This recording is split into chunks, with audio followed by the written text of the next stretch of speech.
Вячеслав Гайзер поручил Министерству образования совместно с Советом по делам ветеранов продумать систему помощи пожилым людям. Это касается в первую очередь ветеранов Великой Отечественной войны, вооруженных конфликтов и многих других достойных людей, которые нуждаются в помощи, но не всегда могут самостоятельно ее получить или, по словам губернатора, просто стесняются за ней обратиться. Общественная организация «Волонтер» первой наладила такую практику, причем без поручений сверху. Как творят добро юные нью-тимуровцы, узнал Евгений Ершов. Вот я уже могу балкон сама. Анна Федоровна проживает в этой квартире совсем одна. Выполнять работы по дому в свой 9-й десяток сил нет. Бывшая спецпереселенка всю жизнь проработала учителем. И когда-то у нее была большая семья. Но сегодня остался лишь сын, который давно и сам пенсионер. У него тоже проблемы со здоровьем. Было 3 детей у меня. Саша первый был не от мира сего, мудрый человек.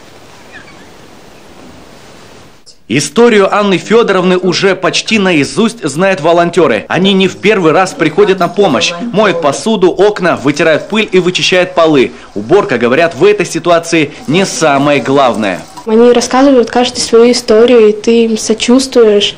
И им это помогает, что ли, им становится лучше, они улыбаются, когда видят тебя.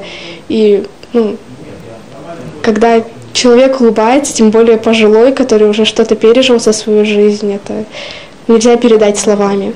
Ребята из общественной организации «Волонтер» помогли уже не одному десятку пожилых граждан. В основном это малый косметический ремонт и помощь по дому. Находятся такие нуждающиеся во внимании через Центр помощи населению. После того, как соцработник скажет, что Дмитрий придет, я звоню, мы договариваемся, прихожу, смотрю фронт работы, и потом уже с ребятами прихожу, знакомлю, все, и потом уже иногда ребята самостоятельно приходят, потому что одни и те же, чтобы они знали, что это вот именно те, чтобы не было как-то непонятно, кто это пришел, что это пришел. То есть система довольно-таки, думаю, что очень прозрачная, ясная и понятная. После уборки Анна Федоровна любезно пригласила ребят на чай. Волонтеры пообещали, что обязательно зайдут к бабушке на чаепитие. А пока надо бежать помогать другим, тем, кто действительно нуждается в этом, но иногда просто стесняется признаться. Как рассказали в общественной организации «Волонтер», в их ряды охотно вступают нью-тимуровцы. И они добавили, чтобы творить добро, не обязательно быть волонтером. Достаточно лишь оглянуться вокруг, и нуждающийся обязательно найдется. Позвольте, я вам помогу.